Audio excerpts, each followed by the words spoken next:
السلام عليكم ورحمة الله وبركاته. الفاتحة. بسم الله. الحمد لله رب العالمين. مالك يوم الدين. إياك نعبد وإياك نستعين.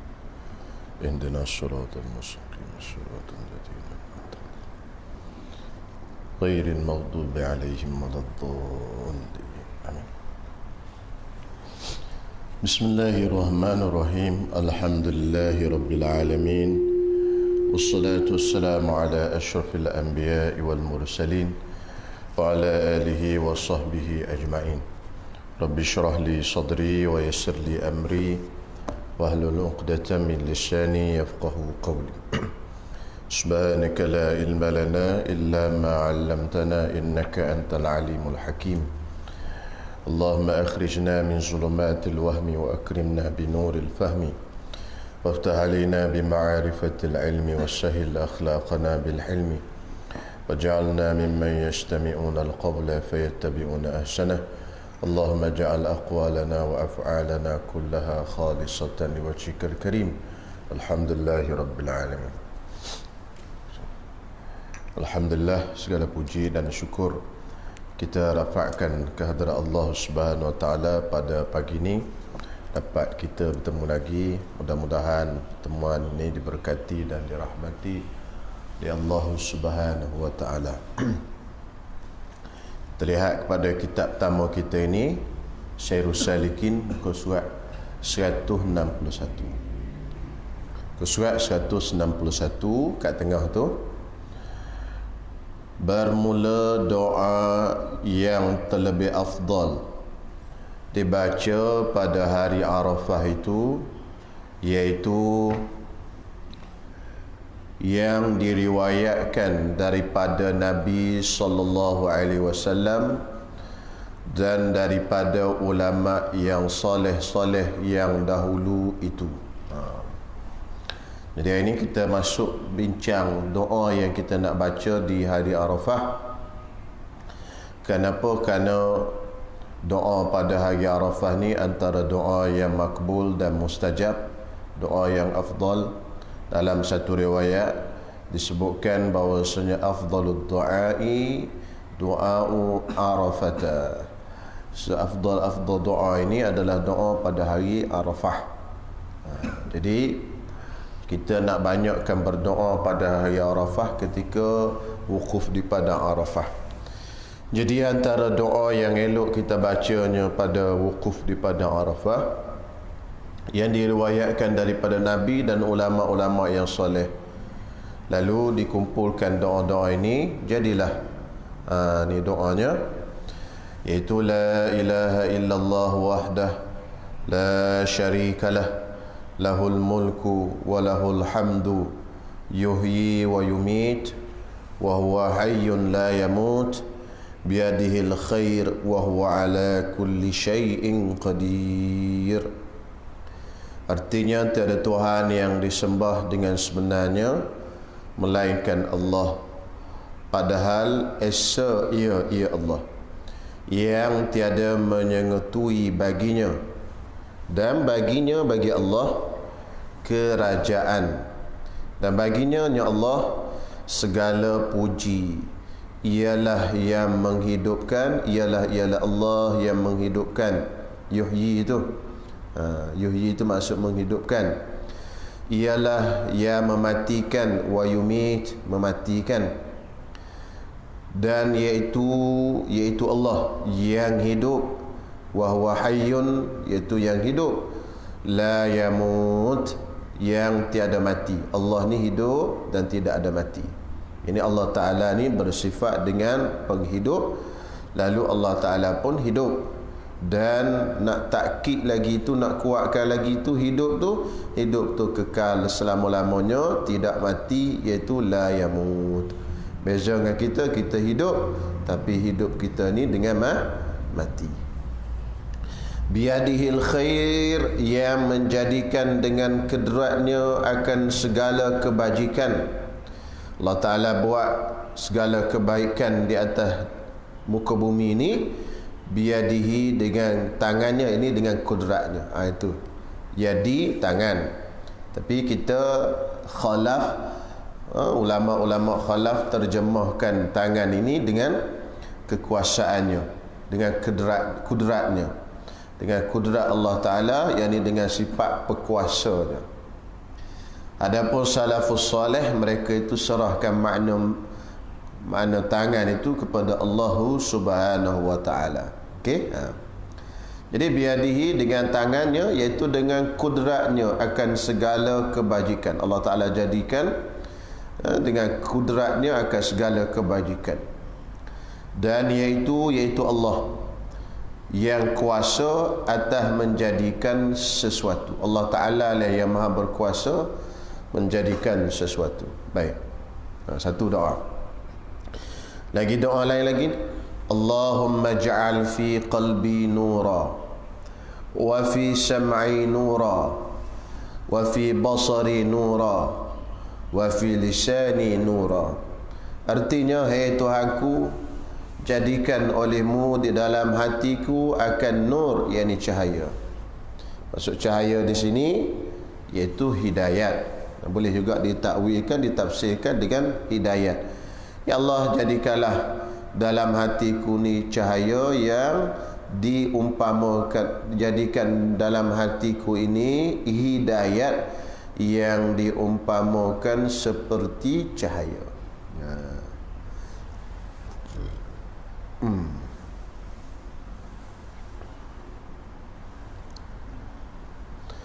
Kalau belajar ilmu balaghah, dia panggil tashbih baligh.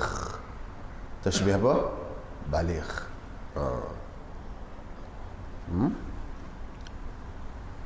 Disebut nur terus.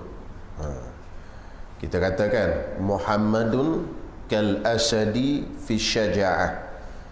Muhammad seperti singa dalam keberaniannya. Itu ada 4 rukun. Muhammad musyabbah, ka seperti, itu dia panggil adatul tashbih. Dia orang belajar tashbih ni, balaghah ni. Al-asadi, singa, itu musyabbah bih dia panggil, yang kita serupakan dengannya. Fi syaja'ah, wajah syabah dia punya. Wajah syabah tu bentuk mana kita nak serupakan dia, kan? Bila kita buang semua, kita tengok Muhammad tu mari, kita kata singa. Tak mata dah Muhammad macam singa, tak dah. Tengok Muhammad mari, kita pun kata singa mari. Kita panggil tashbih baligh, kan? Jadi hidayah itu seperti nur pada menerangi hati. Itu dia panggil tashbih. Kamu tak tengok luar.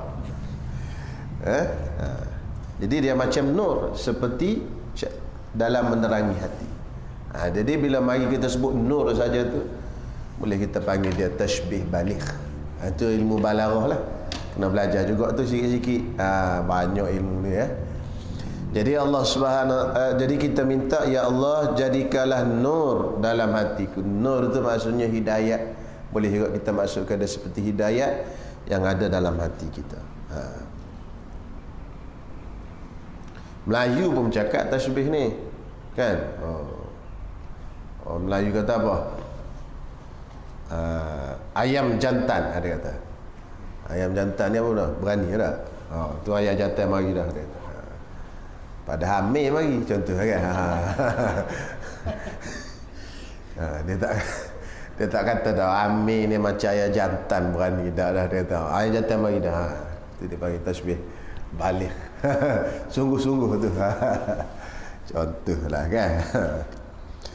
Jadi Allahumma ja'al fi qalbi nura, fi sam'i nura, wa fi basari nura, wa fi lisani nura. Artinya, Tuhanku, jadikan olehmu di dalam hatiku akan nur, cahaya, ini hidayat. Dan di dalam pendengaranku akan nur, cahaya.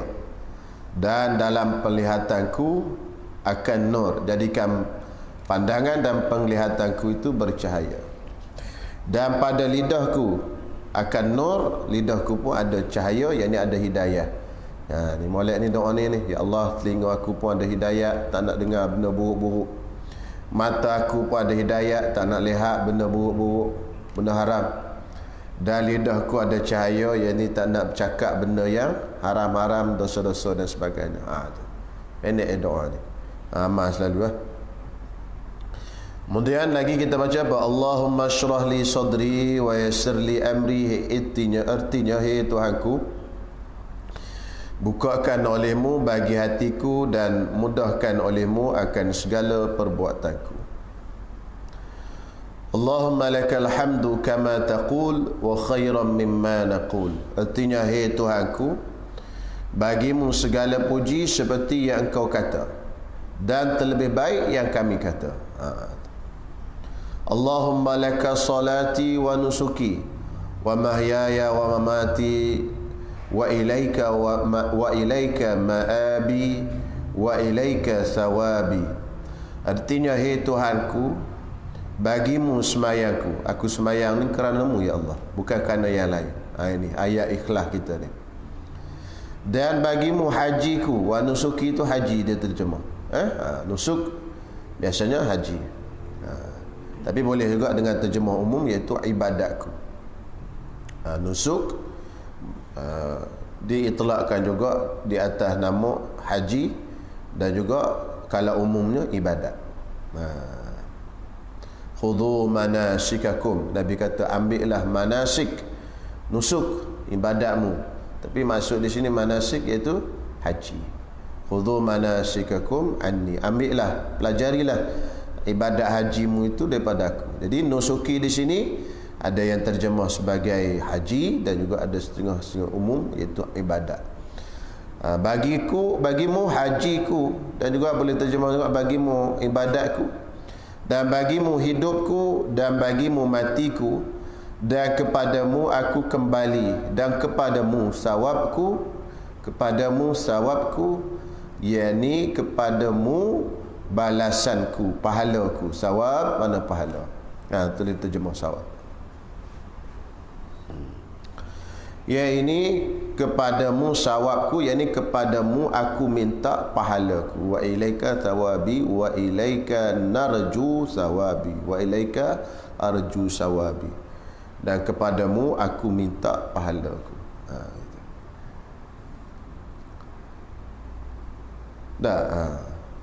Pahala ni minta dengan siapa? Allah.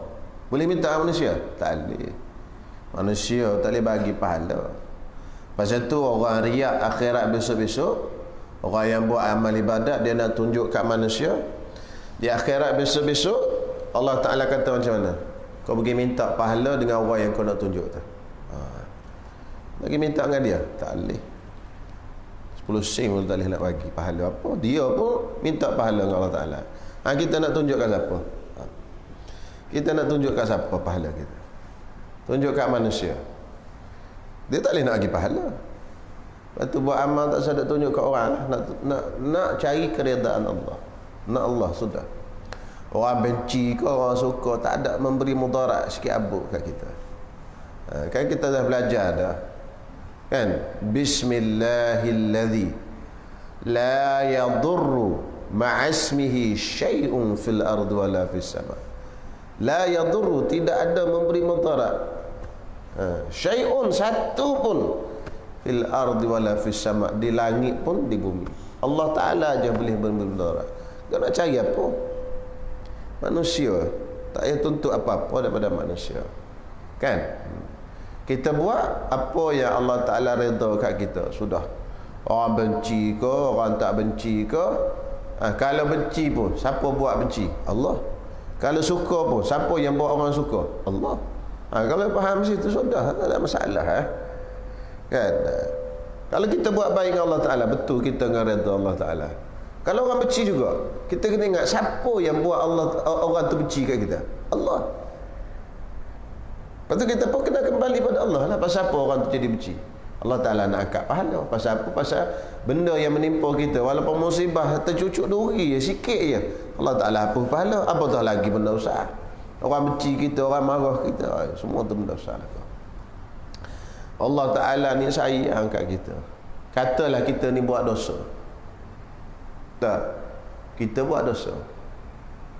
Kan 10 tahun lepas buat dosa. Lepas tu kita pun duk susah hati dengan dosa kita ni. Allah duk teringat ke dosa tu susah hati. Kan, susah hati, takut dan masalah dan sebagainya. Susah hati dengan dosa kita tadi. Susah hati tu dia termasuk dalam musibah. Betul tak?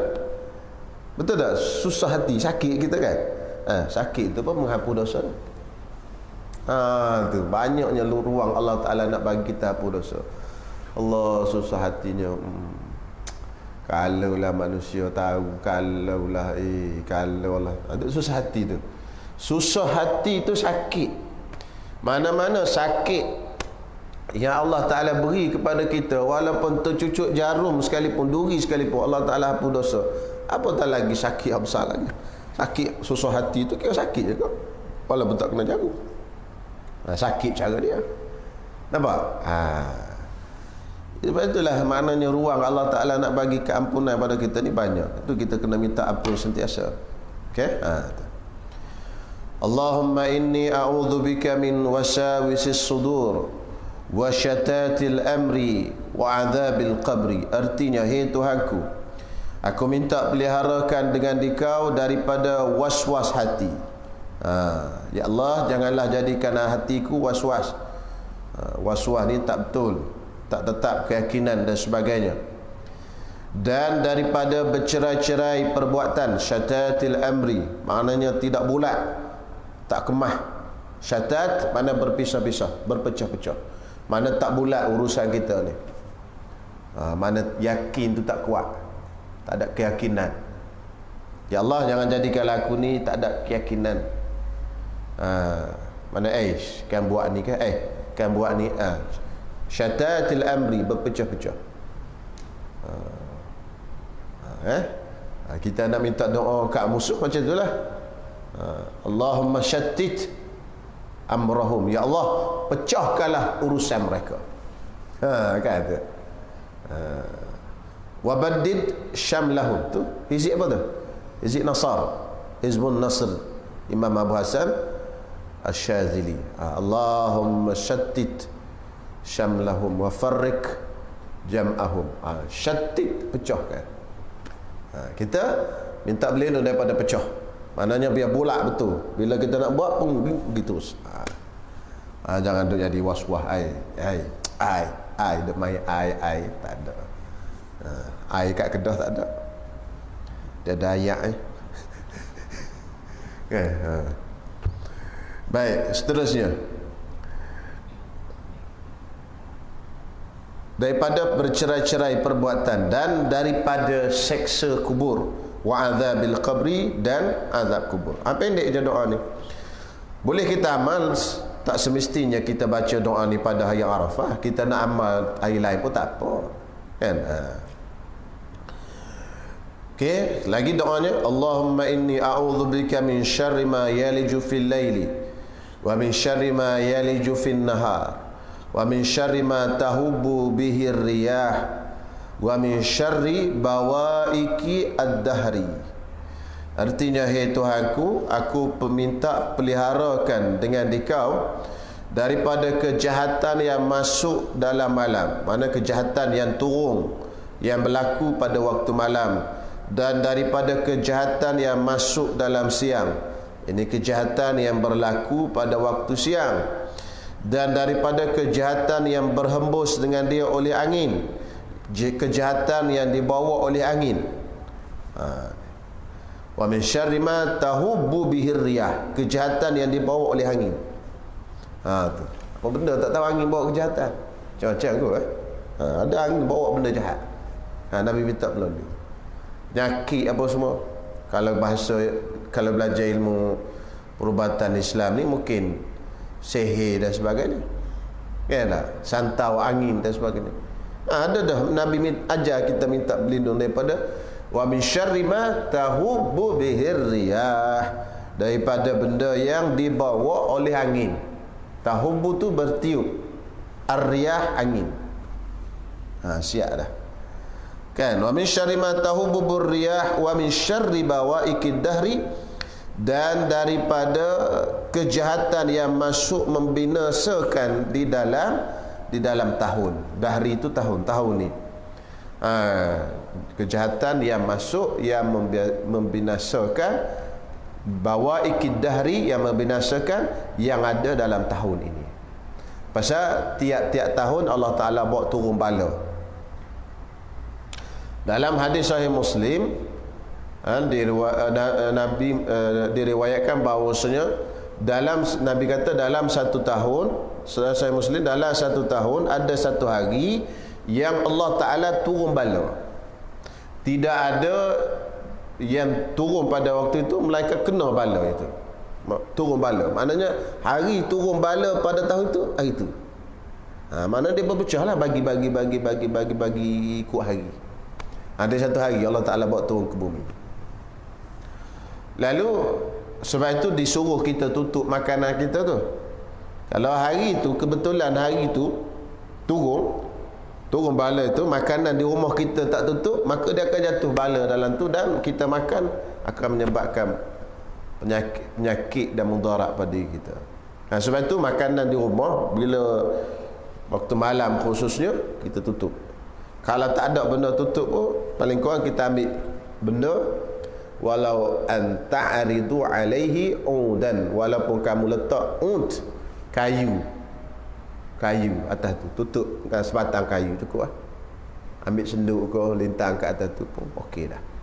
Jangan biar ternganga gitu. Ada hikmah dia. Nabi kata walaupun tutup tu. Jadi tak ada penutup tudung puyuk, tak ada. Tudung puyuk tak ada. Ambil kayu sebatang, tutup atas tu. Jadi satu tahun ada satu hari yang Allah Ta'ala bawa turun bala. Hari tu tak tahulah.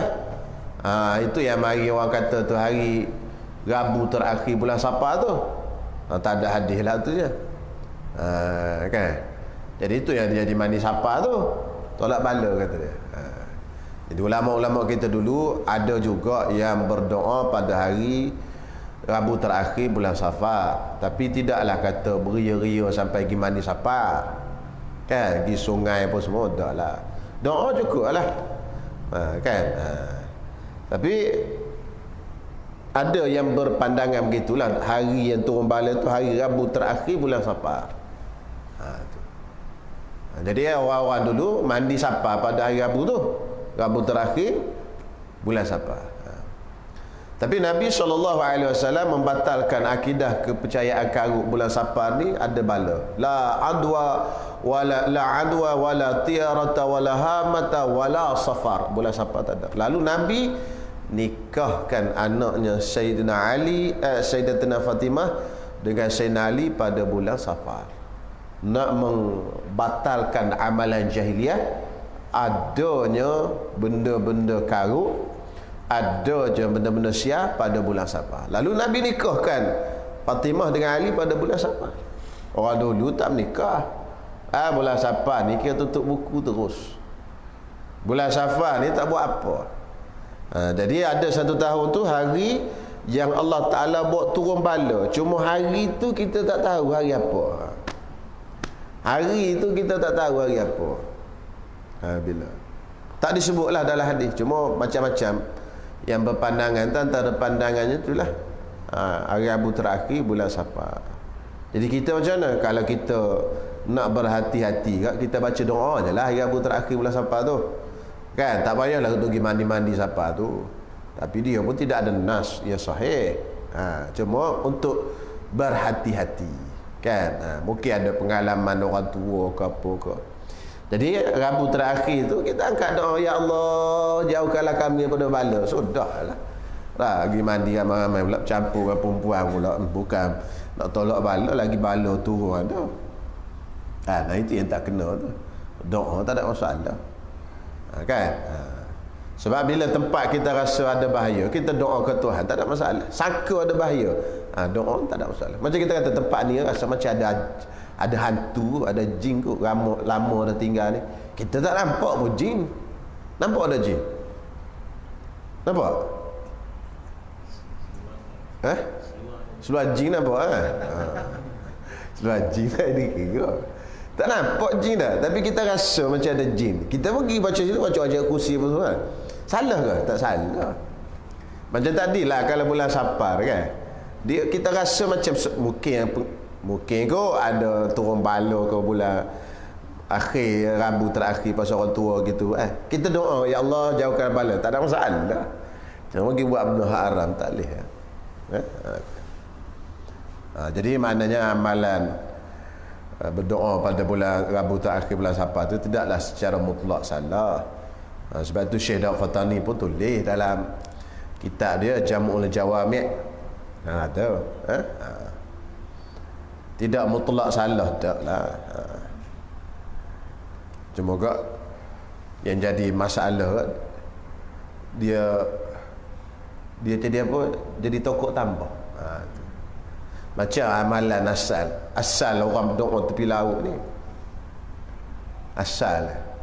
Asalnya dulu orang ramai, orang alim ni ada dulu dia pergi doa lah tepi laut, ya Allah tolaklah bala, jauhlah bala laut dan sebagainya. Buat sedekah, makan dan sebagainya. Asal betul sedekah itu betul boleh menolak bala kan. Lama-lama tokok tambah dia kipuh, dia buat puja laut pula. Itu asal. Kadang-kadang benda hak asal tu ditokok-tokok tambah. Jadi ulama dulu mungkinlah doa-doa kan, jampi-jampi air sikit bagi minum, balik ke rumah mandi ke apa, untuk menjauhkan bala Allah Ta'ala. Ulama dia buat tokok tambah, buat acara pesta mandi ramai-ramai. Tokok tambah tu tak jadi. Mandi pula ramai-ramai lelaki perempuan. Ulama dulu dia buat doa ramai-ramai, kenduri. Pasal sedekah ni kan boleh menolak bala. Gitu ya asal dulu ya. Wallahu a'lam. Habis dah bulan Safar dah? Ke tak habis lagi? Ada lagi?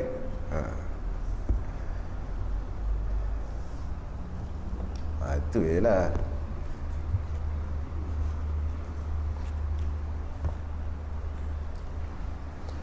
Ulama pun banyak tulis.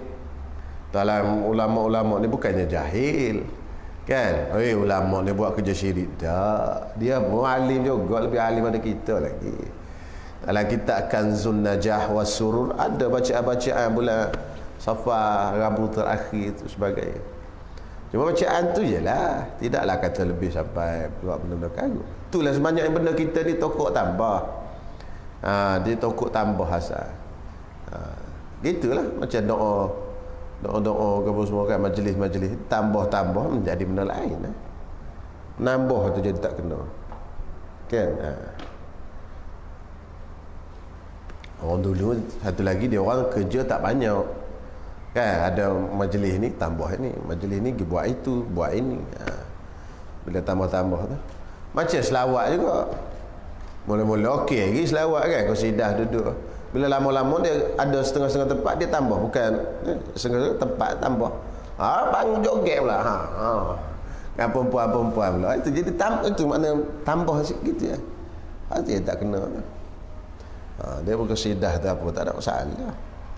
Sampai habis Syekh tegur majlis dia. Bang Tino pula. Orang perempuan pula dia berjoget. Itu dia. Itu dia start tambahan tu. Dia tak kena lah.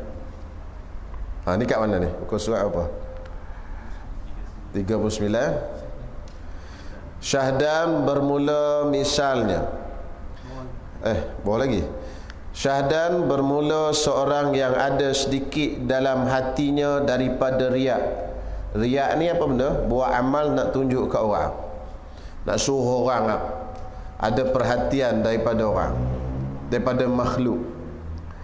Bermula seorang ada sedikit dalam hatinya daripada riak dan ujub. Ujub ni perasaan bangga diri. Dia buat amal dan dia rasa bangga dengan amalannya. Beza antara riak dengan ujub. Riak ini kita ada orang yang kita nak tunjuk. Contoh, kita semayang, kita nak tunjuk ke pak mertua. Kita puasa nak tunjuk ke orang. Kita berzikir, baca Quran nak tunjuk ke orang. Itu dipanggil riak. Riak nak tunjuk ke makhluk. Okey. Ujub ni kita buat, kita tak ada nak tunjuk ke orang, cuma kita duk show sendiri, bangga dengan diri sendiri. Itu ujub. Maknanya bila kita buat, kita rasa aku ni hebat betul, aku ni canggih betul, aku ni soleh betul, aku ni alim betul. Itu kita rasa seorang kita, itu ujub, bangga diri. Jadi Nabi kata 3 perkara yang menghancurkan seorang. Salah satunya ialah ijabul mar'i bi nafsihi, syuhum muta'un. Nombor 2 apa tak ingat dah. Syuhum muta'un tu kedekut. Nombor 2 tak ingat. Nombor 3 wa ijabul mar'i bi nafsi, dan ujub seorang dengan dirinya sendiri. 3 habis hancur dia rasa. Dan lainnya, lain daripada riak dan ujub, iaitu tertegah ia daripada bahawa memakai akan pakaian taqwa, at-taqwa. Siapa yang ada dalamnya riak, ujub dan lain-lain sifat mazmumah, dia tidak akan dapat pakaian takwa. Maksudnya dia tidak akan dapat takwa yang diumpamakan seperti pakaian. Dia tidak akan dapat takwa yang mana takwa itu seperti pakaian diri kita. Maknanya kita kena bersifat dengan takwa, macam kita pakai lekat di tubuh kita, di situlah kena ada takwa. Lalu siapa yang ada sifat riak, siapa yang ada ujub, dia tidak akan dapat takwa ni, tak akan jadi pakaian dia. Boleh. Jadi kalau nak jadi orang yang takwa, takwa ni benda penting lah. Sebab itu disebut tiap-tiap kali khutbah Jumaat, ittaqullah, ittaqullah. Kalau nak pakaian takwa, mestilah kita kena jauhi daripada sifat riak, ujub dan lain-lain daripada sifat mazmumah yang lain. Maka jikalau sempurna dan selamat hati engkau daripada yang demikian itu, demikian riak dan ujub dan lainnya. Masa dia kata kalaulah hatimu selamat daripada sifat mazmumah itu tadi, nescaya memikul engkau daripada berat dan manis at-taqwa itu atas engkau. Kalau kamu selamat, kamu buang daripada diri kamu sifat ujub, riak dan sebagainya tadi, takabur, sum'ah dan sebagainya, nescaya kamu akan dapat duduk atas belakang kau. Maknanya macam pakaian kita lah di atas bahu ni. Kamu akan dapat memikul engkau daripada berat dan manis at-taqwa. Maknanya takwa ni akan ada di atas belakang kita. Dan manis takwa, takwa yang diumpamakan seperti kemanisan. Manis sifat takwa tadi. Itu syaratnya kita kena buat benda tu dulu. Barulah kita dapat takwa. Takwa ni apa? Imtisalul awamir wa ijtinabun nawahi. Buat benda yang disuruh, tinggal benda yang dilarang. Lalu kita nak buat benda yang Allah Ta'ala suruh, sembahyang, puasa, zakat, haji dan sebagainya, nak tinggalkan benda yang dilarang, iaitu buat maksiat dan perkara-perkara yang dilarang oleh Allah. Nak buat benda itu semua tu kena ada apa? Kita kena cucikan dan bersihkan dulu hati kita daripada sifat riak, daripada sifat ujub dan sebagainya. Barulah kita boleh buat dapat takwa. Dengan bahasa mudahnya, takwa tu takutkan Allah, tak berani nak lawan Allah. Baru kata tak berani lawan Allah. Kalau ada dalam hati ujub, kalau ada dalam hati sum'ah, kalau ada dalam hati riak, ni berani lawan Allah. Jangan ada kata saya tak berani lawan Allah, tak berani lawan Allah. Tak akan berjaya tak berani lawan Allah, melainkan kita buang daripada hati kita sifat riak, ujub, sum'ah, takabur, buang semua. Baru tak berani lawan Allah, takut ke Allah.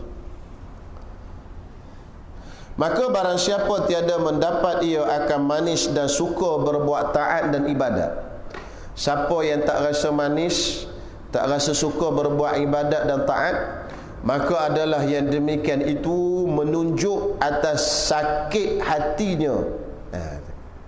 Kalau rasa payah nak buat ibadat, kalau rasa nak buat ibadat ni masam je, kalau rasa nak berzikir, nak berwirid ni Allah, tak rasa macam minum air, tak rasa macam minum air teh, rasa macam minum ubat, pahit ni Allah. Itu menunjukkan hati sakit, belum bersih daripada sifat ujub, takabur, riak dan sebagainya. Jadi dia punya apa bagi penanda aras, KPI. Kita nak tahu macam mana hati kita sakit ke tak lagi, tengok rajin ke tak buat ibadat. Kalau rasa malah lah, tak rasa manis lagi kan, itu pada sakit hati tu. Hati tu masih sakit, kena buang. Kalau hati tak sakit ya rajin. Tak? Tengok ulama dulu boleh mengarang kitab, boleh baca kitab, karang kitab.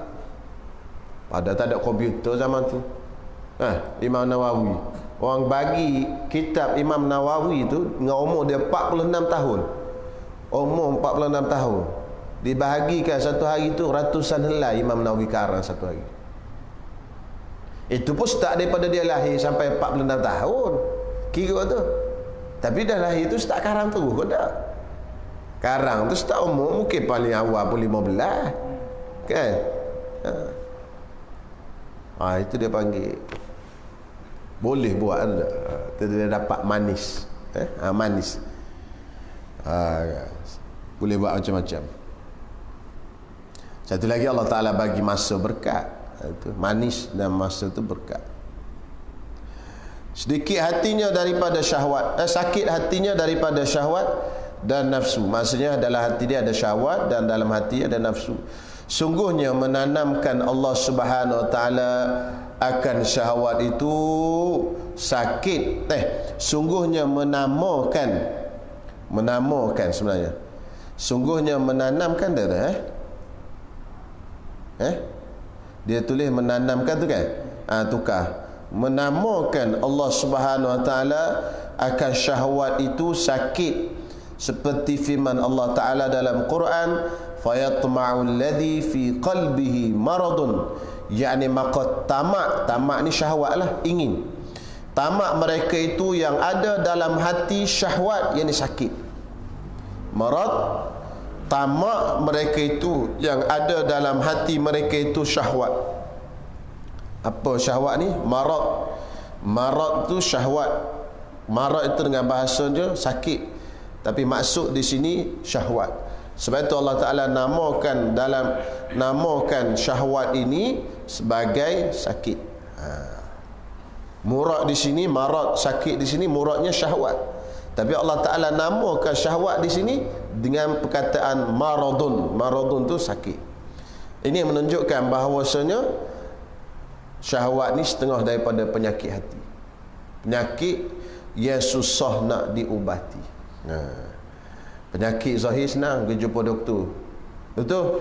Naik kudis, bagi sapu-sapu, nampak sembuh. Sembuh dah. Hati kita nampak dah sembuh. Tak nampak. Kita pun tak tahu kita dah sembuh ke tak penyakit hati kita. Tak kita dah sakit, kita rasa sihat. Tapi kalau naik kudi, kita tahu Allah kudi ada tu. Cimanih pun tak nampak pun tahu. Lama-lama siapalah kencing semut datang ni. Kan? Rupanya kencing manis. Gitu lah. Kan? Contohlah kita rasa lah kencing manis ni lama-lama penat lah, daga air selalu, tengah malam bangun kencing kan, itu tanda kencing manis tu. Sekurang-kurangnya kita tahu juga. Tapi dalam hati kita payah juga nak tahu. Tu doktor hati tu. Doktor hati, bukan doktor cinta, doktor hati.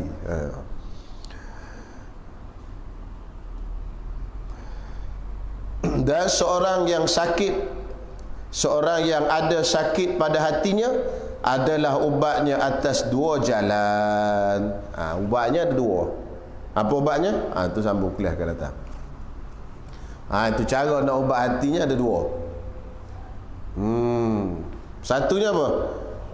Yang pertamanya membuat sesuatu yang memberi manfaat atasnya, dan iaitu memperbuat sekalian ibadat dan taat. Maknanya yang pertama, ubat sakit hati tu kena banyakkan ibadat tu, Lagi banyak penyakit, kena bagi banyak buat ibadat. Lagi banyak penyakit dalam hati, lagi banyak kena buat ibadat.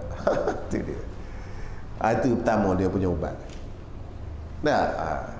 Kalau tak buat ibadat, makin merebak hati. Itu dia punya ubat. Dua. Itu sambung takkan datang. Pertamanya, kena banyakkan ibadat yang memberi manfaat kepada hati. Apa memberi manfaat? Semayang, selawat pada Nabi ni dia banyak merawat hati. Nabi ni perawat. Nabi itu kan datang merawat hati kita. Lalu Nabi sekarang ni dah berpindah ke alam baqa. Lalu antara benda yang boleh, antara pusaka yang boleh jadi perawat bagi hati kita ni ialah dengan berselawat pada Nabi SAW.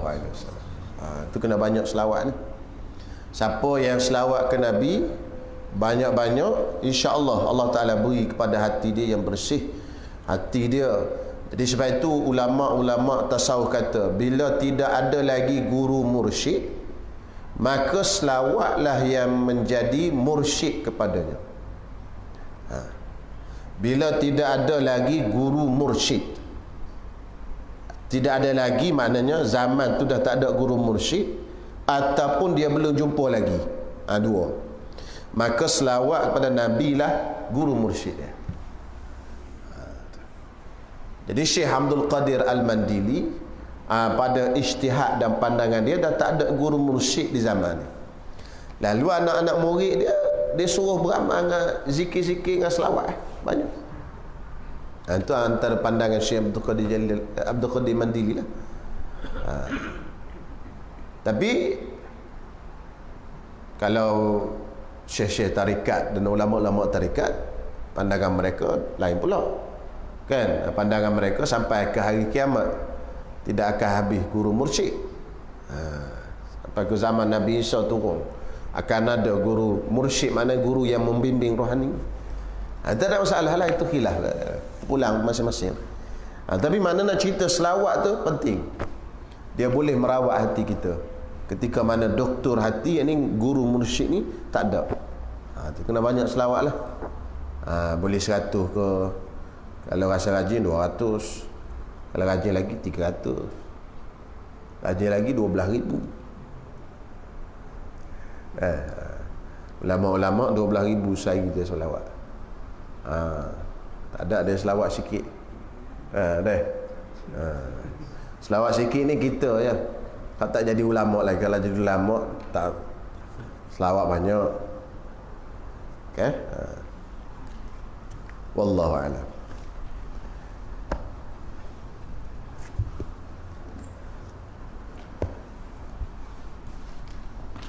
Bismillahirrahmanirrahim. Ni muka surat 143, bagi yang ke-6 daripada bawah. Hari ni kita nak masuk bincang perkara yang ketiga daripada perkara yang wajib ke atas mayat kita lakukan, iaitu sembahyang mayat. Tapi sebelum daripada kita masuk pada perkara yang ketiga ini, kita nak buat rumusan perkara yang kedua dulu, iaitu mengkafankan mayat. Okey? Antara perkara-perkara penting daripada perkara yang mengkafankan mayat ini, tamanya ialah kafan mayat ni dia ada 4 hak. Kita ingat ada 4 hak. Di sini dia ada tulis 2 je hak. Kan?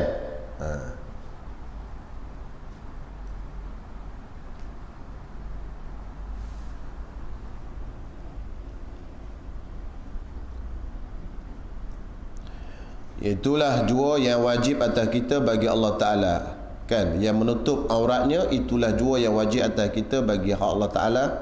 Sesuatu kain yang menutup sekalian badannya, kerana sekadar itulah wajib bagi Allah Ta'ala dan bagi si mati. Okay, itu disebut dua. Jadi dia sebenarnya kain kafan, dalam bab kain kafan dia ada 4 hak. Ada 4 hak. Jadi kena catatlah sebagai ilmu tambahan. Jadi yang pertamanya hak Allah Ta'ala. Hak Allah Ta'ala pertama. Dalam bab kain kafan, yang pertama dia panggil hak Allah Ta'ala. Ini kepunyaan Allah Ta'ala. Hak Allah Ta'ala ini iaitu satu kain yang menutup aurat si mati. Yang ini tidak boleh digugurkan sekali-kali. Maknanya lelaki daripada pinggang sampai ke lutut, daripada pusat sampai ke lutut, yang ini tutup aurat. Ini hak Allah Ta'ala. Yang ini tidak ada khilaf ulama, tidak boleh digugurkan sekali-kali. Mana tidak boleh dihapuskan, dibuang. Mana setakat ini mesti kafankan mayat. Tak ada khilaf ulama. Yang kedua, hak si mati. Hak si mati maknanya hak dia, kepunyaan dia, iaitu satu helai kain yang menutup seluruh badannya. Selai kain yang menutup seluruh badannya, selai. Yang ini boleh tak si mati gugurkan pasal hak dia?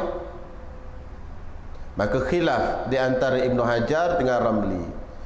Imam Ibnu Hajar kata boleh. Dia pesan, dia kata kalau saya mati nanti, saya berpesan dikafankan saya setakat pinggang kat lutut saja. Boleh sah macam tu. Maka bila dia mati, ambil kain sarung je, setakat tu bumikan dia setakat tu. Kata Ibnu Hajar sah. Pasal apa? Pasal yang lebih sampai tutup semua tu hak dia. Dia boleh gugurkan hak dia. Macam duit kita boleh, tak apa hak aku ni, tak apa, aku halal lah, aku tak nak, boleh.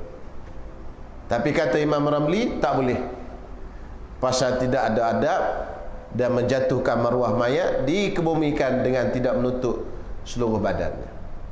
Khilaf antara Ramli dengan Ibnu Hajar.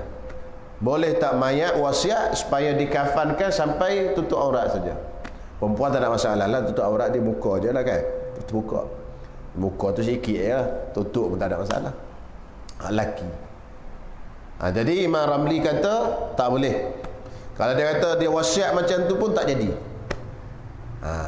Mana tahu ada aku mati nanti kapan pusat aku tu dah, kata dia pesan macam tu. Bila dia mati orang kata dia pesan macam tu. Maka seloknya kita ikut pendapat Imam Ramli lah. Nampak tak comel mana mayat, pak masuk dalam kubur, muka beliau tak ada, muka terbuka, badan terbuka dan sebagainya. Boleh. Dua. Yang ketiga, hak ghurama. Ghurama ni pemiutang. Hak pemiutang. Pemiutang ni siapa? Orang yang bagi hutang kan? Pemiutang nama dia kan? Hak pemiutang. Yang ketiga, iaitu yang lebih daripada selai. Lebih daripada selai. Maksudnya dia mati tak ada harta, ada sikit-sikit je harta dia, tak ada harta, ataupun ada harta tapi harta dia tu melebihi atau sama banyak dengan hutang atau kurang daripada hutang. Katalah dia mati ada RM100. Datanglah pemiutang dia, dia kata hutang dia ni ada RM100. Sudah elok, habis hutang dia. Duit pusaka ada 100, hutang dia pun 100. Maka hak pemiutang untuk menghalang dia lebih daripada 1 sampai 3. Pemiutang kata tak boleh, 1 je, 1 lai saja. Itu hak dia. Kalau pemiutang kata selai je, selai. 2, 3 tu itu hak pemiutang. Ni hutang ni bahaya kot. Dia main-main ni, dia semati ni ada hutang dengan saya ni 4,000. Tengok-tengok cek pusaka dia ada berapa? 4,000 cukup. Istighraq habis. Maknanya 4,000 tu nak bayar hutang. Jadi sebelum bayar hutang nak kena ambil dulu harta pusaka tu kan? Nak kena ambil daripada pusaka tu untuk uruskan jenazah. Jadi oleh kerana hutang tu memang cukup-cukup, mana duit pemiutang lah sekarang. Jadi nak lebih daripada itu kena minta izin dia lah, pasal nak guna duit ni. Kalau bayar dua helai lagi mungkin kos RM50. Aku ada hutang dia. Pasal walaupun hutang tu habis sekalipun, kita tak boleh ambil RM4,000 tu bayar semua hutang. Pasal sebelum dibayar hutang tu kena bayar dulu, kena buat pengurusan jenazah dulu. Jenazah tu wajib. Hak baki tu baru bayar hutang. Jadi kata RM4,000 tadi, ambil jenazah, satu kit jenazah berapa kita kata? RM100. Jadi nak 3 helai kain kapal tu mesti kena tanya dia dulu. Boleh tak ni? Tak boleh. Tak boleh. Selai. Yang keempat, hak waris. Hak siapa? Hak waris. Hak waris tu siapa? Yang lebih daripada 3 helai sampai 5 helai. Perempuan sunat kafan 5 helai. Lelaki sunat 3 dah, kita belajar dulu. Tetapi nak kafankan sampai 5 helai, harus bagi lelaki boleh.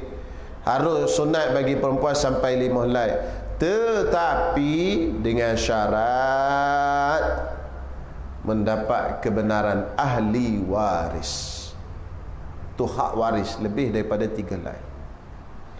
Mana kata kalau dalam ramai-ramai ahli waris tu ada seorang tak setuju, saya tak setuju kain kapan ayah ini dikafankan lebih daripada 3, maka tak boleh kafan lebih daripada 3. Pasal yang 2 helai ekstra lebih lagi tu, itu tambahan. Maka menggunakan duit tu duit pusaka akan mengurangkan harta waris. Maka waris tak setuju, maka tak boleh. Pasal itu hak dia, duit dia. Jadi makna katanya kita ni mati ni bawa apa je? Harta orang semua.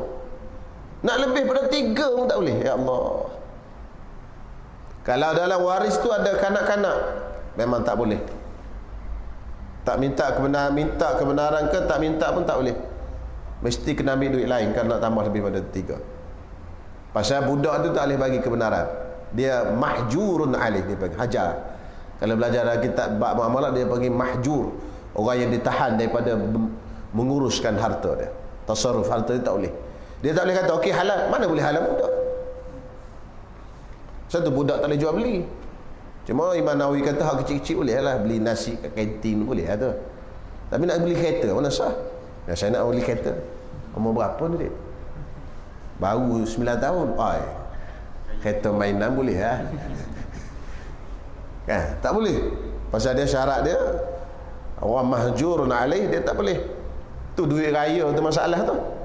Kan duit raya. Duit raya budak dapat. Okey, dia boleh dapat duit, tak ada masalah. Kan?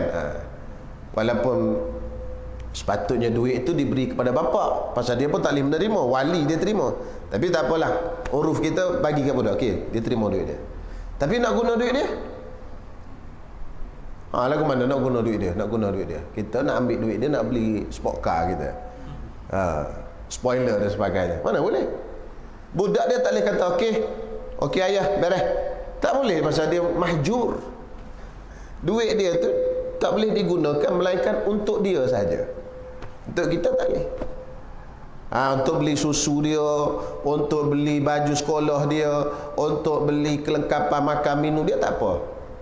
Pasal budak, nafkah dia ke atas bapa sekiranya budak itu miskin. Kan? Kalau budak itu kaya, nafkah siapa punya? Dia sendirilah. Kita dah belajar bab nafkah. Budak ni dia wajib ditanggung bila dia miskin. Betul? Syarat tanggung nafkah furu', miskin dan tak ada kerja. Kan? Sama ada dia tak sihat, tak boleh kerja ke, dia kecil ke. Miskin dan tak boleh bekerja. Budak lagi lah. Kalau dia budak tapi dia kaya. Dia budak umur 10 tahun tapi dia kaya. Pak dia tak tanggung dah. Ambil duit dia tanggung. Duit dia ada 10 juta. Pak tak tanggung dia. Ambil hari-hari makan tu daripada nafkah dia. Dia biasa isteri lain. Isteri walaupun duit dia 10 juta, kita kena tanggung. Pasal apa? Pasal dia serahkan diri dia. Kita pun kena serahkan nafkah kat dia. Dia ada imbal balik, isteri dia lain. Kita kena faham. Kalau dia tak serahkan diri dia, jadi apa? Nusus. Nusyuz wajib tak nafkah? Tak wajib lah. Jadi pagi ni tengok naik dia asal nafkah gitu tiap-tiap pagi. Naik jam matahari dia tak derhaka malam tadi hari ni. Okey, pagi. Naik dia terbit jam matahari malam tadi dia derhaka. Tak, hari ni tak boleh, tak dapat. Gitu. Dia macam bayar gaji hari ni. Gitulah. Kalau belajar kitab fiqh dia kata gaji hari ke mana? Memang gitu. Tiap-tiap hari fi kulli yaumin, pada tiap-tiap hari. Kira. Tapi kita bayar lamsam sebulan. Boleh ya? Kira catat hari. Ni hari ni. Hari ni hari deraka ni. Tolak ni. Berapa lagi?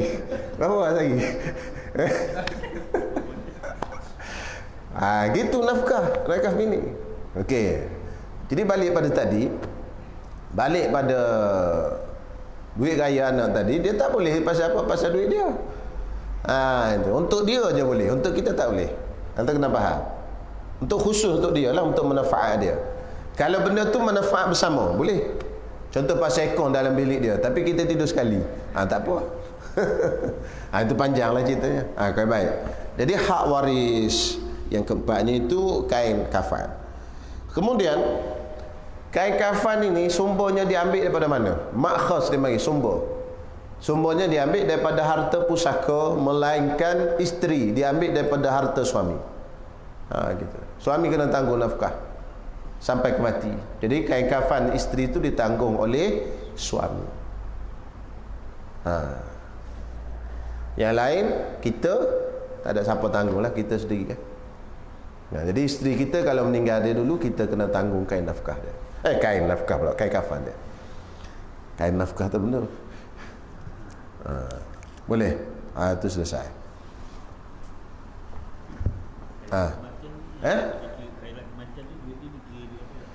Khairat kematian gini. Kalau duit itu dia dah masuk masa hidup dulu, kan? Jadi bila dia mati, itu kira orang masyarakat itu bagi kat dia. Tapi kain kafan tu sebenarnya tanggungjawab suami. Kain kafan tu tanggungjawab suami. Lalu bak kain kafan tu suami kena keluarkan, kena bayar. Kalau khairat dah bayar pun dia kena bayar ke kain kafan tu, harga kain kafan, kan?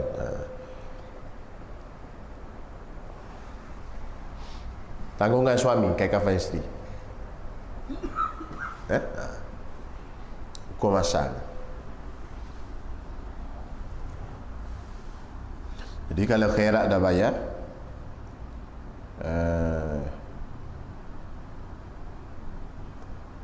boleh je kita nak pergi khairat tu bayar kat kita, kan? Bayar kat suami yang hidup.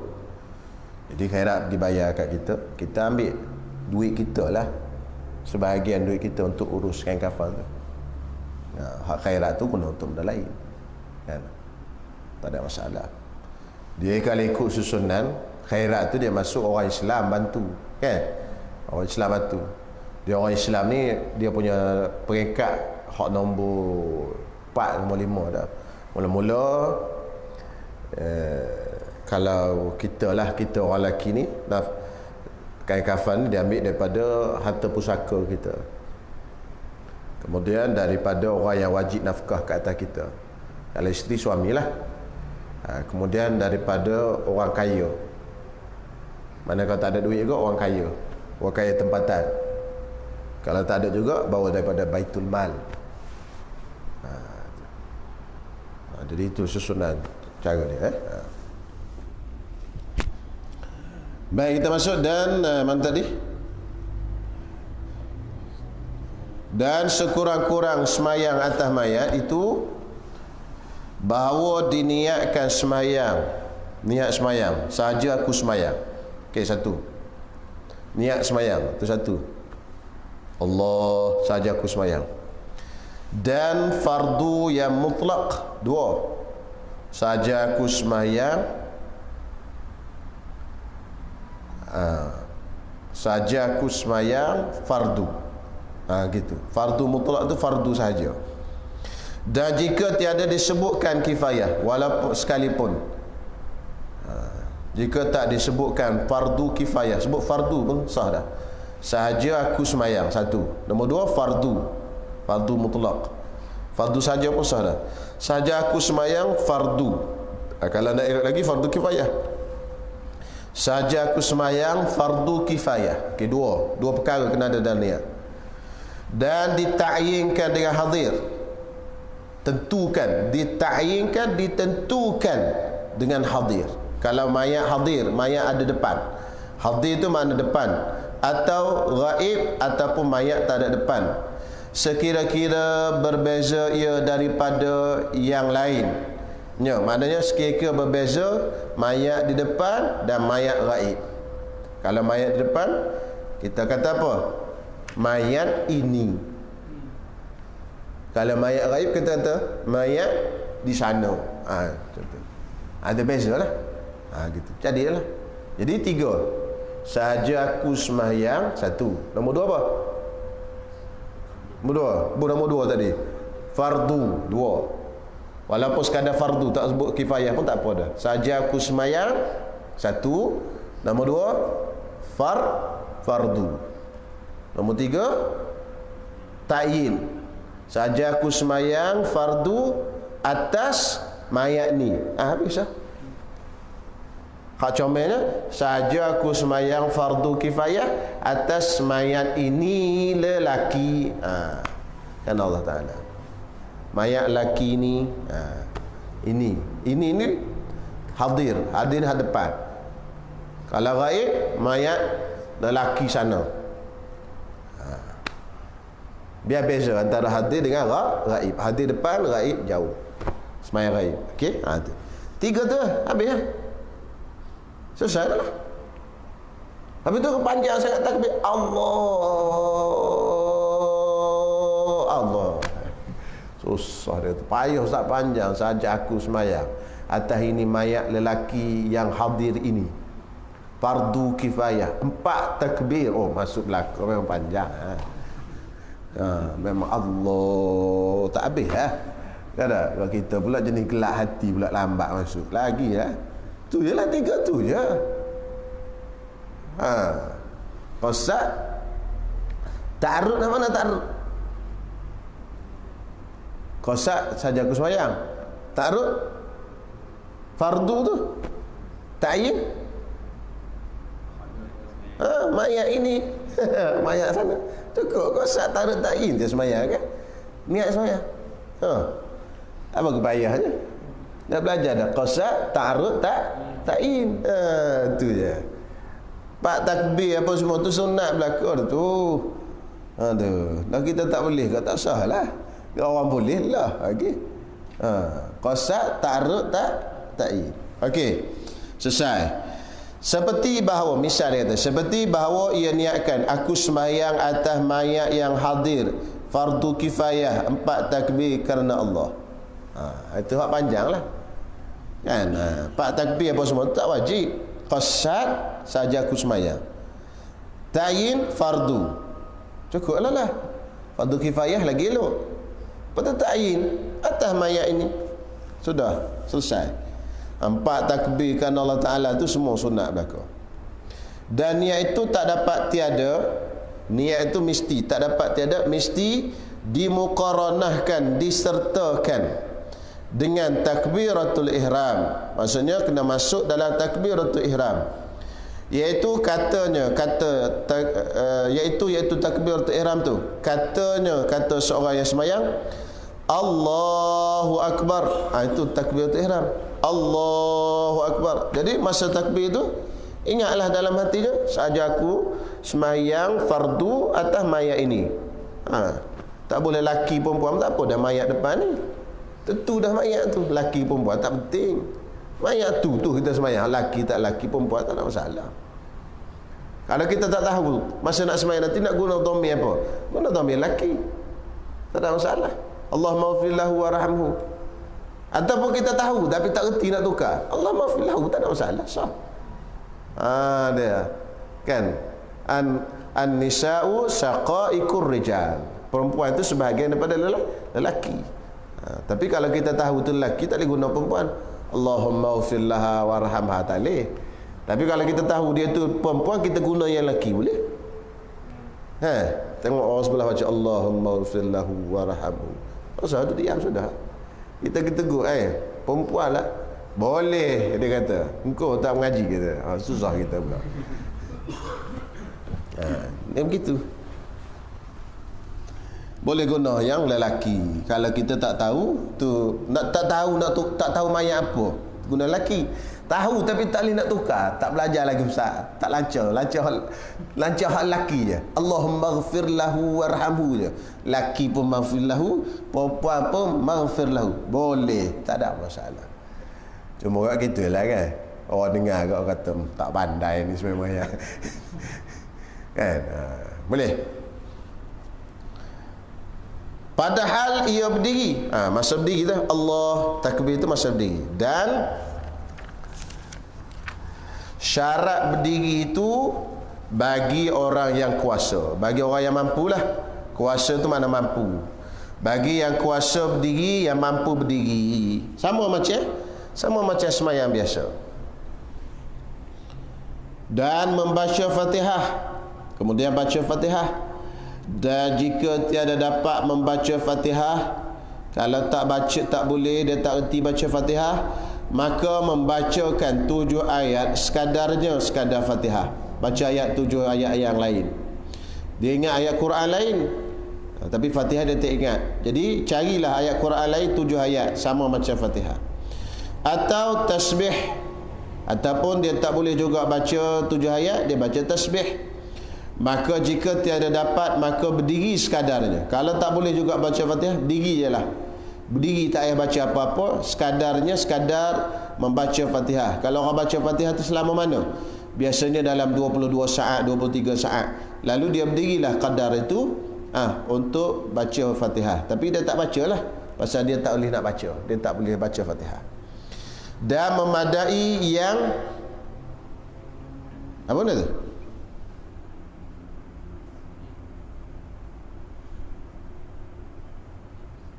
Yang sekian itu. Betul? Dan memadai yang sekian itu pada doa bagi si mati pada takbir yang ketiga. Apa maksud?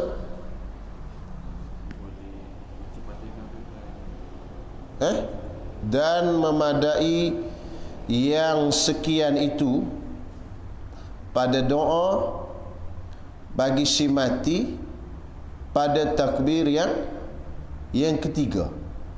Dan tiada tertentu Fatihah itu pada takbir yang pertama. Hanya yang afdal jua. Bahkan memadai, mana sah, memadai yang sah pada yang kedua atau pada yang ketiga. Boleh faham? Maksudnya baca Fatihah tadi memadai, dibaca, mana sah dibaca pada takbir yang ketiga. Allahu Akbar, tak baca apa-apa. Allahu Akbar yang kedua, baca selawat. Allahu Akbar yang ketiga, baca Fatihah dan baca doa ketiga. Boleh, tak ada masalah. Lepas tu dia kata memadai yang sekian itu, mana sah yang sekian tu, mana yang baca Fatihah itu pada doa bagi si mati. Mana baca doa pada si mati nanti bersama. Jadi makna tiada tertentu Fatihah itu, makna tidak khusus baca Fatihah itu pada takbir pertama. Tak mesti baca lepas takbir pertama. Boleh dibaca, hanya afdal jua. Makna afdal je baca Fatihah itu lepas takbir pertama.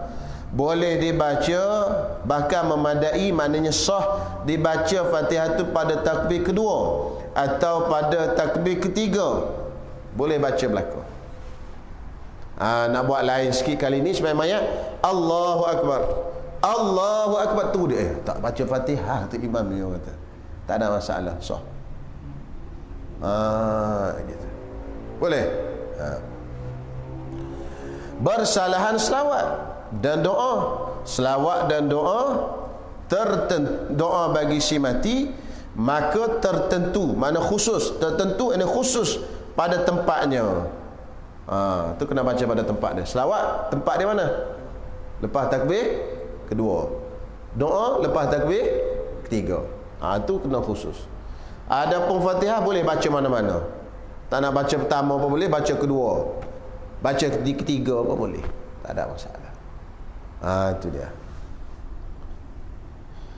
Kemudian takbir, ia akan takbir yang kedua. Lepas takbir pertama tadi dia baca Fatihah, lepas tu takbir yang kedua, kemudian dibacanya selawat atas Nabi sallallahu alaihi wasallam sekurang-kurangnya Allahumma salli ala sayyidina Muhammad, daya sunat dilebihkan wa ala ali Muhammad kama sallaita ala Ibrahim, hingga akhirnya macam selawat lepas sembahyang tu, lepas tasyahud tu, seperti pada tahiyat sembahyang di sana.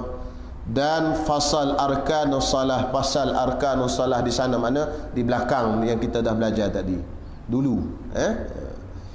Kemudian takbir, ia akan takbir yang ketiga. Lepas pada takbir yang kedua, takbir ketiga pula, dan dibaca doa bagi mayat sekurangnya, paling kurangnya, Allahumma ghfir lahu warhamhu, hei Tuhanku, ampunkan baginya dan kasihanlah akan dia.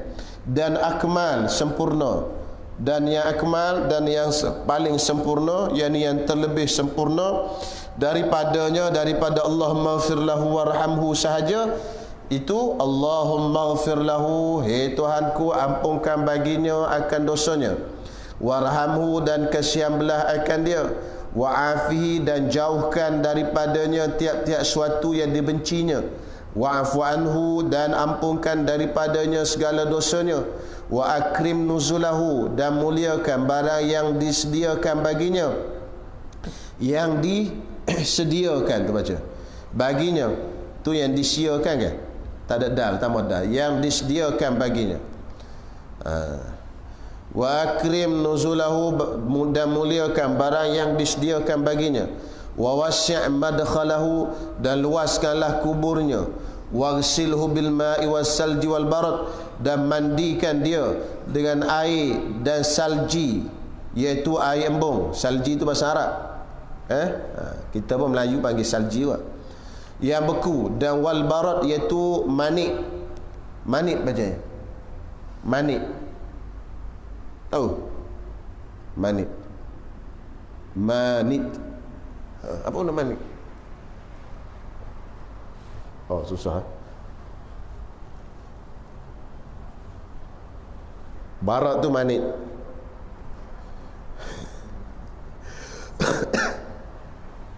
Payah dia, ngarau apa petani. Dia pun bahasa petani sini, bahasa Kelantan petani. Manik apa?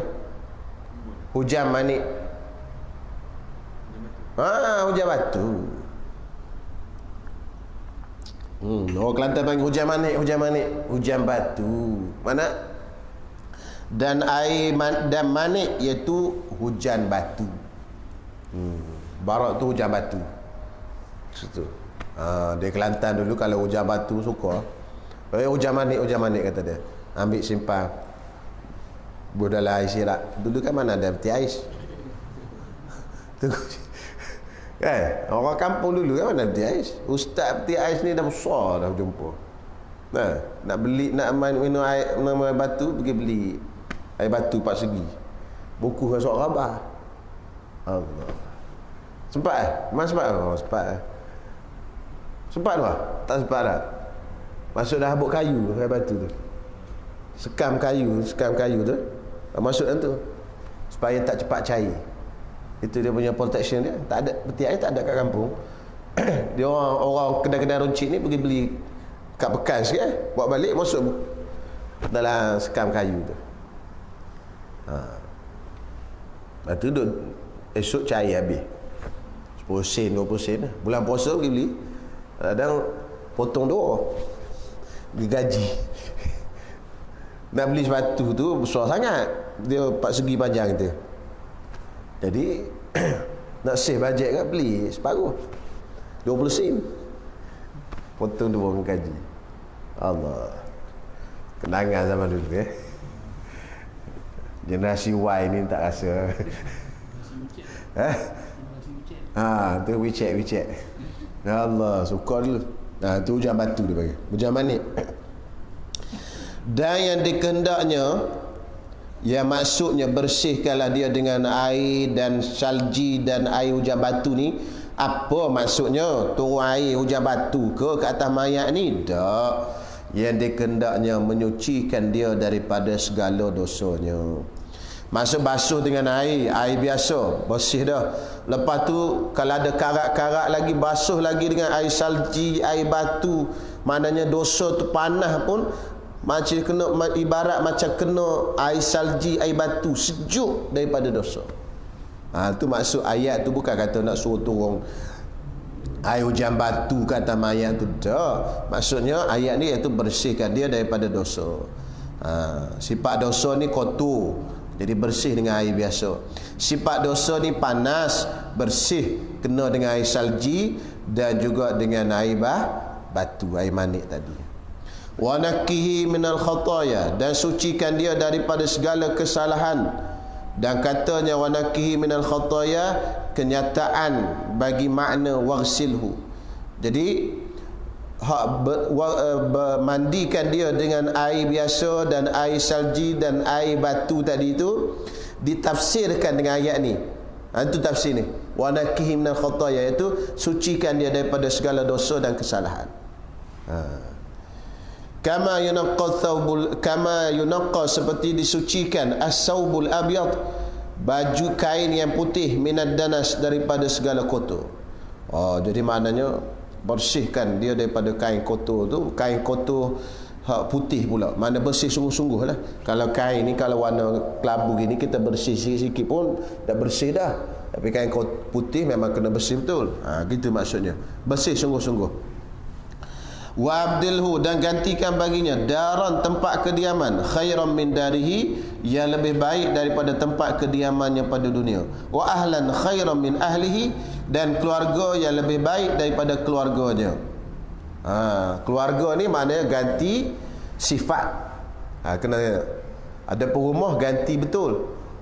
Ahlan, keluarga ni ganti sifat. Dia tak ada berganti. Kalau anak kita lah dalam syurga. Tak ada kata Farouk, anak ayah dia di akhirat besok-besok jadi anak orang lain. Ganti. Tak. Ganti sifat di sini maksudnya. Maknanya sifat Farouk, ahli keluarganya, yang kata ahli keluarganya yang tak elok, gantikan lebih elok. Sifat tu jadi elok. Mukanya elok, tubuh badannya elok, iaitu gantikanlah sifat ahli keluarganya yang lebih elok daripada ahli keluarga dunia. Ini sama juga wa zaujan khairan min zaujihi, dan isteri atau suami yang lebih elok, lebih baik daripada isterinya atau suaminya. Itu ganti sifat. Suami isteri sampai dalam syurga. Suami kita hak itulah dalam syurga. Isteri kita yang itulah dalam syurga. Tak ada berubah. Jangan kata ganti, ini tak ada bini aku, jadi bini orang lain dah. Aku tak nak dah bini ni. Nak bini yang lain dah. Tak. Bini tu juga dalam syurga. Tak sadar kata pelik, tak ada. Inilah juga. Tapi ganti tu ganti apa? Ganti sifat. Maksudnya ni di dunia ni tak lawa, ya Allah jadi lawa lah, ya Allah. Tak baik di dunia, ya Allah jadi baik lah, ya Allah. Inilah. Muka boleh tukar? Tak tahulah, boleh lah kot. Wallahu a'lam. Lagu mana nak tukar tu? Tukar, tapi kata jadi supur belaka pula. Wallahu a'lam, tunggu mati dulu Tapi gitulah doanya. Jadi kalau orang tanya, macam mana doa ni? Sedangkan suami isteri ni kekal dalam syurga sama. Macam mana nak tukar ni suami isteri ni? Kalau orang tanya besok-besok, kan kita duk baca doa, tukarkanlah isteri suami yang lebih baik daripada suami ni. Yang ke mana pula kata dia. Padahal kita dah tahu dah, isteri di dunia, isteri itulah di akhirat. Macam kisah Abu Darda, bila dia meninggal, dia pesan kat suami dia, kat isteri dia sebelum meninggal, Ummu Darda, kalau kamu nak bersama dengan aku dalam syurga, kalau aku mati nanti, kamu jangan menikah dengan orang lain. Lalu dia pun meninggal. Lepas dia meninggal, datanglah Muawiyah bin Abu Sufyan. Muawiyah datang pinang Ummu Darda. Kata Ummu Darda, minta maaf lah Muawiyah, saya tak boleh menikah dengan awak. Saya telah Abu Darda pesan, kalau nak menikah, nak bersama dengan saya dalam syurga, jangan menikah lain selepas daripada saya meninggal. Jadi saya tak naklah bersama dengan orang lain, nak bersama dengan Abu Darda dalam syurga nanti. Lalu saya tak boleh kahwin orang lain. Abu Darda pun tak menikah orang lain. Maknanya hak tu isteri. Anak kita alhaqna bihim zurriyatihim. Kami hubungkan, kumpulkan bersama dengan mereka zuriat-zuriat mereka dalam syurga. Anak sama. Jadi kalau orang takwil, kalau kata lagu mana doa ni nampak bercanggah ni. Jadi kita pun kena ingat, yang tukar tu bukan tukar tubuh badan. Orang sama tapi tukar sifat. Ada besarlah kat bini kita. Kalau nak bersama dengan saya dalam syurga, jangan kahwin dengan yang lain selepas saya meninggal. Gitu cakap ke dia. Dia pun jawab, kita nanti dulu.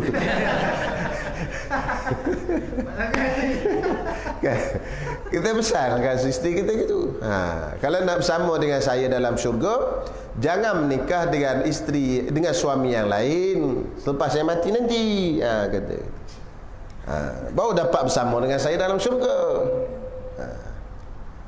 Jadi kalau dia baik, dia pun kata okey, ya baik bah. Kalau dia jenis itu, dia pun jawab balik kat kita, abang belum tentu masuk syurga lagi. Kan? Itu susah juga. Baik. Sebab itu dalam syurga nanti kita akan bersama. Isteri-isteri Nabi semua bersama dengan dia. Bagi perempuan yang tak ada isteri macam mana? Perempuan tak ada isteri, perempuan yang tak ada suami, maka mereka akan berkahwin dengan lelaki-lelaki dalam syurga.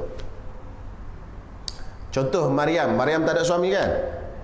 Maryam dia akan berkahwin dengan Rasulullah sallallahu alaihi wasallam dalam syurga. Syurga tak ada bujang, dunia aja bujang. Kalau suami dia duduk dalam neraka, dia akan berkahwin dengan suami yang duduk dalam syurga. Contohnya Asyah isteri Firaun. Asyah ni suami dia dalam neraka, dia dalam syurga. Macam mana? Dia akan berkahwin dengan Rasulullah sallallahu alaihi wasallam. Pasal dia ketua kan? Ketua sama ketua lah. Kita ni hak bawah-bawah sama hak bawah-bawah. Gitu. Jadi siapa yang meninggal bujang tak ada masalah. Dia menikah. 72 paling minima dapat bidadari dalam syurga. Bidadari itu perempuan lah dalam syurga. Yang keturunan bidadari 2 orang je. Yang manusia 70. Kita kata pasal apa sikit sangat bidadari ustaz? Nak ramai bidadari. Itu orang tak faham. Bidadari dengan manusia dalam syurga ni, bidadari ni macam budak-budak ingusan di dunia je. Lagi lawa manusia lagi. Tu Allah Ta'ala bagi 70 tu. Perempuan dalam syurga lagi lawa daripada bidadari. Jadi yang disebut dalam hadis, bidadari ini lawanya kalau jenguk di dunia cerah, itu maksudnya Allah Ta'ala nak bagi tahu kalau bidadari itu macam tu. Itu Nabi nak bagi tahu kalau bidadari dah macam tu, perempuan dunia ni kalau masuk syurga lagu mana? Lagi canggih, lagi hebat, lagi comel. Pasal apa? Pasal bidadari ni dia dah disediakan dalam syurga. Manusia ni masuk syurga dengan amalan. Bila masuk dengan amalan, dia lagi hebat. Kan? Jadi yang muka dia tak lawa di dunia pun dia akan lawa lah dia akan. Kan? Jangan ada risau, tak nak saya ustaz, tak nak. Tak nak apa, lawa. Kemudian wa'izu min adzabil qabri, dan lindungkan dia daripada siksa kubur, wa fitnatihi, dan percubaan, yakni ujian kubur, wa min adzabin nar, dan daripada seksa api neraka. Ini maknanya kita ni kewajipan kita takaful, saling tolong menolong, takaful antara Islam, sesama saudara Islam, sampai hari mati pun ada takaful. Allah Ta'ala nak ajar, mana kita kena jangan lupa kat saudara kita ni, doa lagi untuk kebaikan dia. Ini Islam, takaful, yang ni tolong menolong. Kemudian daripada selesai daripada doa itu, takbir ia akan takbir yang keempat. Kemudian daripada takbir dibacanya Allahumma la tahrimna ajrahu, wahai Tuhanku, janganlah menegahkan kami akan pahalanya, yakni pahala sembahyang atasnya. Wala taftinna ba'dahu, dan janganlah mencubakan kami Janganlah diuji kami kemudian daripadanya, yakni kemudian daripada si mati itu, waghfir lana walahu, dan ampunkan bagi kami dan baginya. Kemudian memberi salam, iaitu assalamualaikum warahmatullahi, bermula sejahteraan dan kasihani Allah atas kamu. Jadi salam tu 2 kali, sunat 2 kali, sebagaimana salam semayang. Berbeza dengan mazhab Hambali, iaitu salamnya sekali. Itu yang diamalkan oleh orang-orang di Mekah. Mekah semayang mayat dia sekali ya. Assalamualaikum warahmatullahi, dia sekali ya. Hak sekali lagi tu Tok Bilal ulang, Assalamualaikum warahmatullahi. Dia salamnya sekali saja. Bagi semayang mayat, kita sama semayang biasa 2 kali. Dan tidak sunat ditambah wabarakatuh mengikut pendapat yang muktamad. Tapi ada juga yang kata semayang mayat ni sunat tambah wabarakatuh. Assalamualaikum warahmatullahi wabarakatuh. Adapun semayang biasa tak sunat wabarakatuh. Semayang mayat ni khilaf. Ada yang kata sunat, ada yang kata tak. Sebut dalam Fathul Mu'in bahawa sunat ditambah wabarakatuh pada semayang mayat. Okey. Dalam Fathul Mu'in dia kata sunat tambah wabarakatuh, kerana mengikut gurunya Syekh Ibn Hajar. Ibn Hajar kata semayang mayat sunat tambah wabarakatuh. Imam Ramli kata tak sunat, semayang mayat pun tak sunat, semayang biasa pun tak sunat. Jadi Imam Ibn Hajar dia bezakan semayang mayat sunat tambah wabarakatuh, semayang biasa ni, semayang fardu ni, semayang biasa ni tak sunat wabarakatuh. Dia ada khilaf di situ antara Imam Ramli dan Ibn Hajar. Jadi kalau kita tengok orang semua, Assalamualaikum warahmatullahi wabarakatuh, Assalamualaikum warahmatullahi wabarakatuh, tak apalah. Pasal ada khilaf Ibn Hajar dengan Ramli. Adapun pada semayang biasa, itu ittifaq dalam mazhab Syafi'i, ittifaq sepakat tak ada wabarakatuh. Walaupun ada riwayat hadis yang ada Nabi baca wabarakatuh. Dalam Bulughul Maram ada riwayat Nabi baca Assalamualaikum warahmatullahi wabarakatuh. Tapi adalah takwilan jawapan-jawapan dia tu. Kan? Wallahu alam. Lepas tu kubur pula kuliah akan datang lah. Kau apa dah jam? 11. Sedang dulu 2 jam juga. Lama hari ni dia. Ada soalan? Soalan? Kalau ada.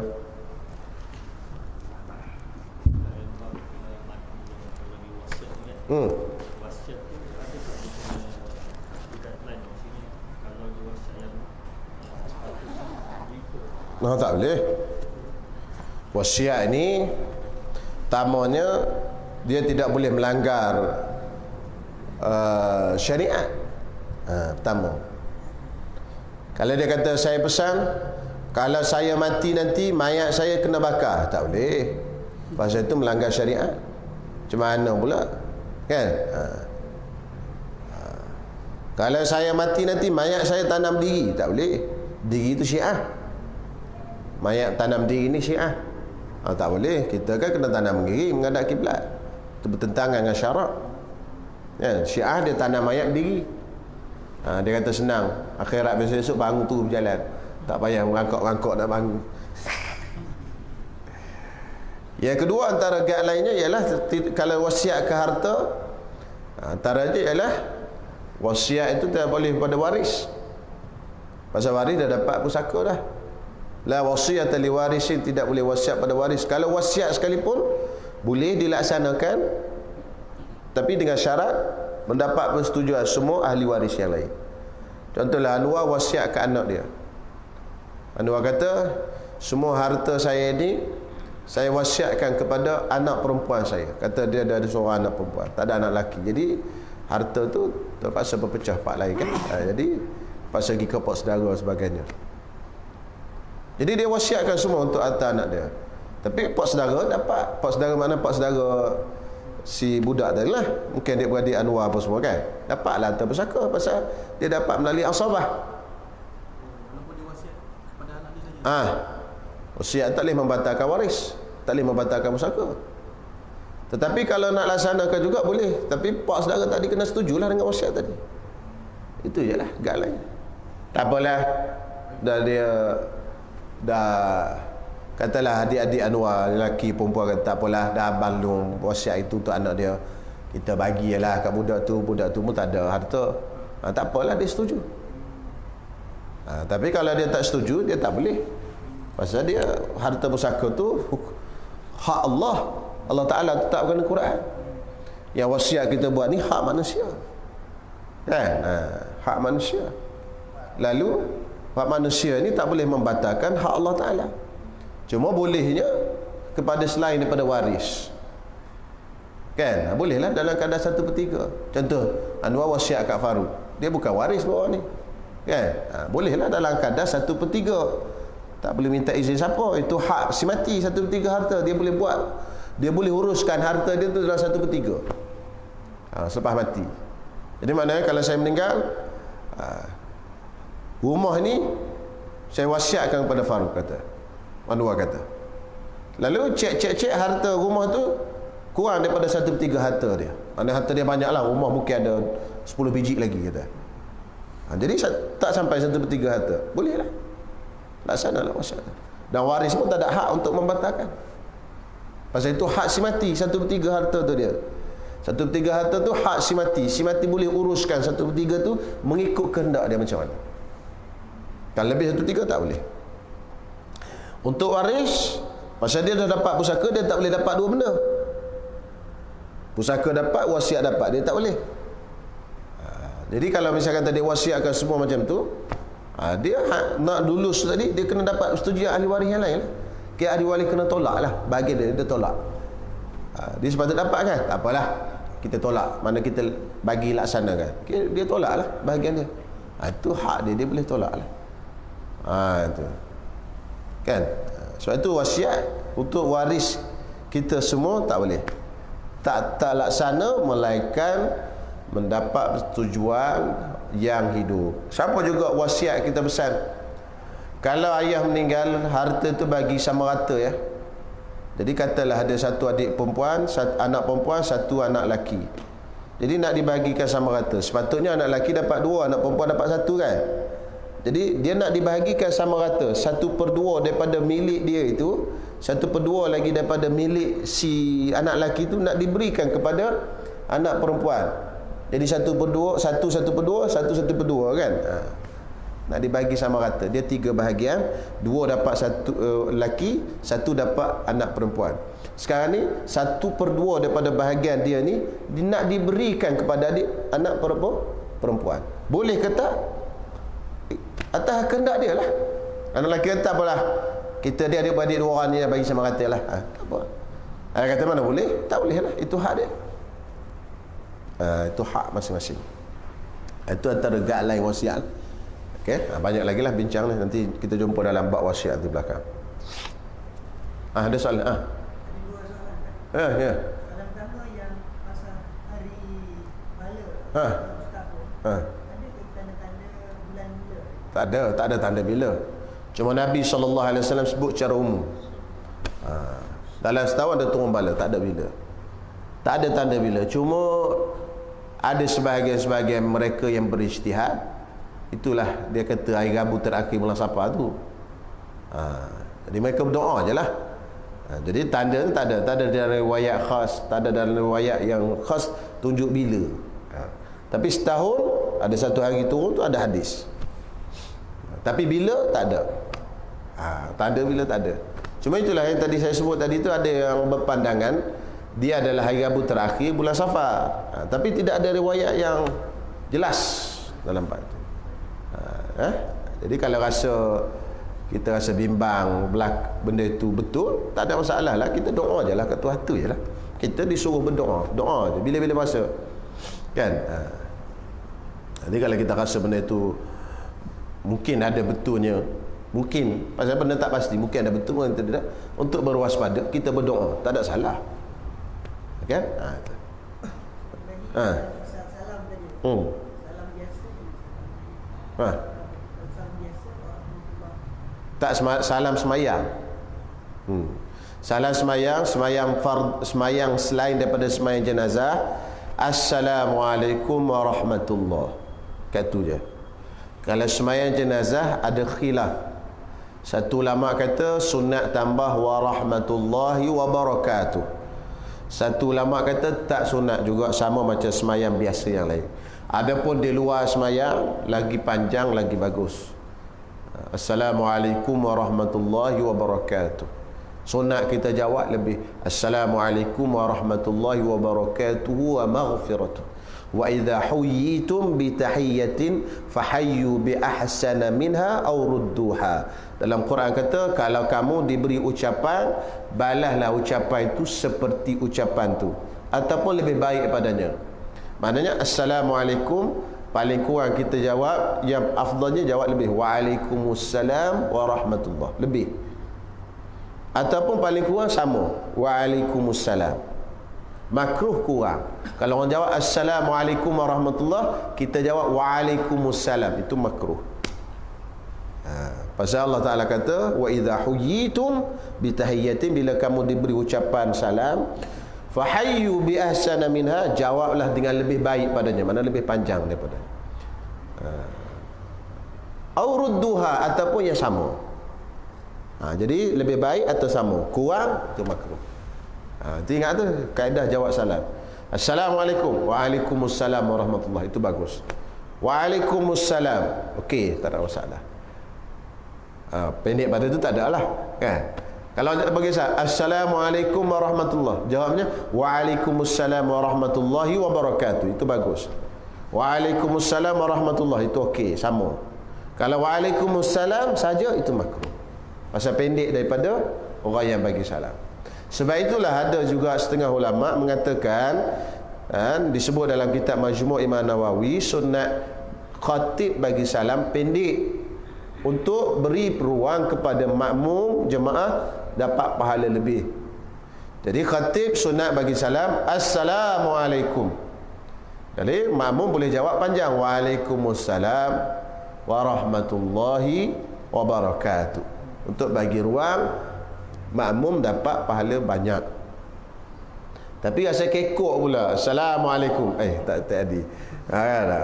Rasa macam tak habis pula khutbah tu. Kan? Jadi nak juga bagi salam Assalamualaikum warahmatullahi. Jadi ustaz tak boleh nak praktik tu macam orang tergamam, habis dah kan. Jadi tak pernah juga lah buat, tapi rasa macam kata. Tapi boleh, tak ada masalah. Cuma ada satu pandangan ulama mengatakan sunat bagi pendek untuk bagi ruang pada makmum dapat pahala lebih. Assalamualaikum, makmum pun jawab Waalaikumsalam warahmatullahi, istera satu, wabarakatuh, dua istera. Jadi dia dapat dua pahala lebih. Itu cara kaedah ulama. Jadi ada dua, salam luar semayang, dalam semayang tadi. Hak luar semayang macam tu, hak dalam semayang tadi. Kalau semayang biasa warahmatullah, setakat tu saja. Kalau semayang mayat ada khilaf. Okey. Ada soalan lain?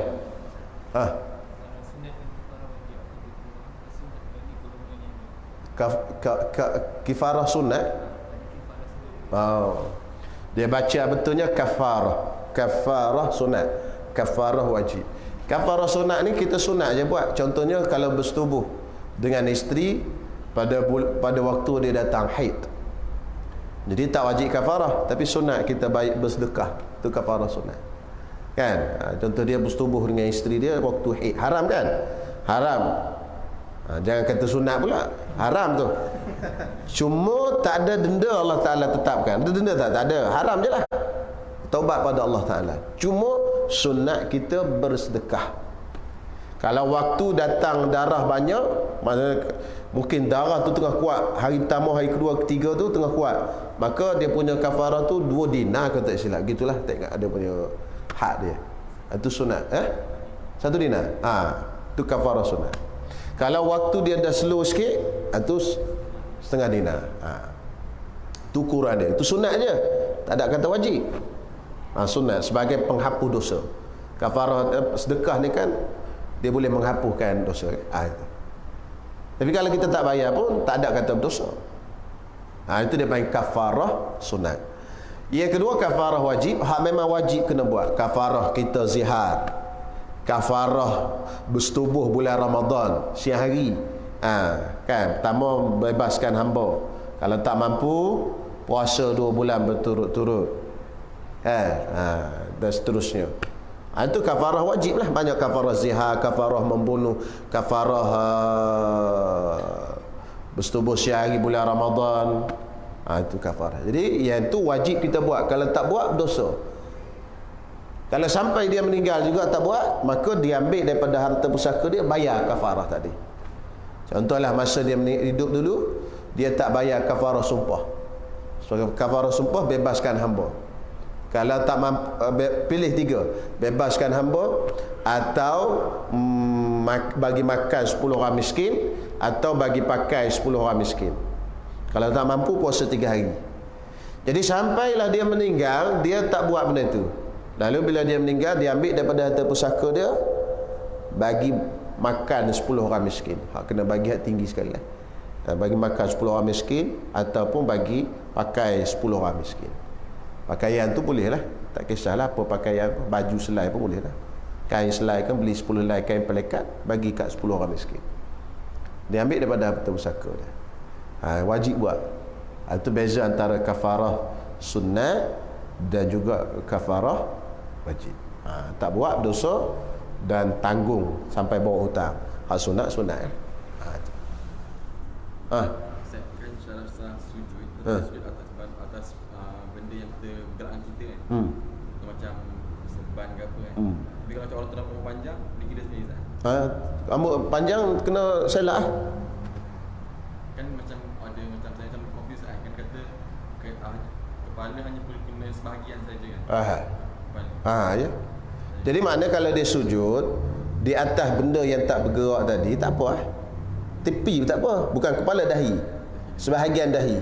Kata rambut dia turun belah sini, dia sujud belah sini, tak apa. Dia dahi ni tepat ni, selain daripada pelipis ni dahi, dia sujud tepi gitu. Rambut jatuh sini. Sah lah tu, tapi tak sempurna lah. Dahi, jabhah dahi. Tak ada masalah. Ni luah ni dahi ni. Sebahagian. Sama juga kalau kita kena balut kat sini, tutup dahi kan. Sini terbuka. Kita kena sujud dengan bahagian terbuka. Sebab wajib sujud dengan bahagian dahi terbuka. Gitu. Jadi jangan pelik pula tengok orang sembahyang gitu. Punya dahi dia luka belah sini, ada tak boleh sujud. Ada kena sujud. Selagi dia boleh, masa dia luka sini, dia nak sujud sini tak boleh, nak sujud tengah pun tak boleh lagi. Tepi ni boleh. Ni mesti cecah lagi. Al-maisur la yasqutu bil ma'sur. Itu kaedah dia. Yang boleh tidak akan hilang dengan sebab yang tak boleh. Yang tak boleh tak apa, mana boleh? Aku nak buat boleh. Itu kaedah kena. Al-maisur la yasqutu bil ma'sur. Hak boleh kita kena buat, yang tak boleh jangan gugur. Tak boleh rokok. Rokok je lah tak boleh. Diri boleh, kena buat lah. Ni tak boleh rokok, dah duduk dah sembahyang. Itu salah tu. Itu kaedah kena pakai tu. Mana? Hak sunnah yang orang perempuan boleh ikut. Maksud dia macam contoh dia sifat rambut panjang macam Rasulullah kan. Ataupun sifat luaran Nabi dia adalah yang dia boleh ikut tu yang tidak bercanggah dengan sifat kewanitaan dia. Itu ialah macam pakai serban tu bercanggah dengan sifat kewanitaan, dia tak boleh nak ikut lah. Pakai serban pula makcik, ialah sunnah Nabi. Itu tak boleh lah bercanggah dengan sifat kewanitaan dia. Janggut, simpan pula janggut dia. Kan, tak boleh lah. Yang tak bercanggah dengan sifat kewanitaan dia, kan, yang tidak dilarang oleh Nabi SAW. Dan Nabi pun suruh, contoh cabut bulu ketiak, tak bercanggah sifat kewanitaan, cabut lah, senang.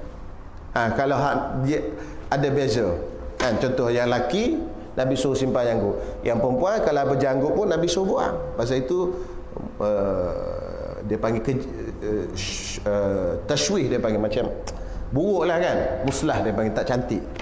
Itu tak apa. Jadi mana kita tengok benda yang tidak bercanggah dengan sifat kewanitaan dia, kan, boleh, tak ada masalah ikut. Kalau pakai minyak wangi-wangian, Nabi kata orang perempuan wangi-wangian dia yang ada bau tapi kesannya ada. Baunya tak ada. Itu sebaik-baik wangian perempuan. Sebaik-baik wangian lelaki adalah yang tak ada kesan tapi ada bau. Bila Nabi bezakan kita kena beza. Kan? Dia hak ni gitulah. Jangan tiru semua. Pun jangan pula mengarut pula. Ada kawan-kawan kita, ustaz-ustaz kita ni, dia tanya, orang tanya dia, orang perempuan ustaz tak ada janggut, lalu nak dapat pahala berjanggut macam mana? Kan dia tanya gitu. Jadi dia tak tahu nak jawab apa. Dia menjawab, mainlah janggut suami, dapat pahala. Dia suruh usap janggut suami. Mana betul gitu kan? Balik ni ngusap janggut, nak buat apa ni? Dapat pahala, kata dia. Itu tak ada lah. Jadi maknanya benda yang orang perempuan tak ada lah. Orang perempuan ada lah. Gitu. Bukan semua benda kan. Sama juga dengan semayang atau beza. Jadi dia pahala khusus. Tapi orang perempuan ni lagi banyak ruang nak dapat pahala sebenarnya. Itu insya-Allah kita bincang akan datang dia luah tajuk. Okey? Insya-Allah. Jadi lewat dah ni. Nak ukur 12 dah. Kau ada kenduri apa semua lagi. Setakat ini dulu insya-Allah. Wallahu a'lam. Bismillahirrahmanirrahim. Alhamdulillahi rabbil alamin. Wassalatu wassalamu ala asyrafil anbiya'i wal mursalin wa ala alihi washabbihi ajmain. Rabbana taqabbal minna innaka antas samiul alim wa tub alaina innaka antat tawwabur rahim. Wa sallallahu ala sayyidina Muhammad wa ala alihi washabbihi wasallam. Alhamdulillahirabbil alamin. Assalamualaikum warahmatullahi. Esok mana esok pagi?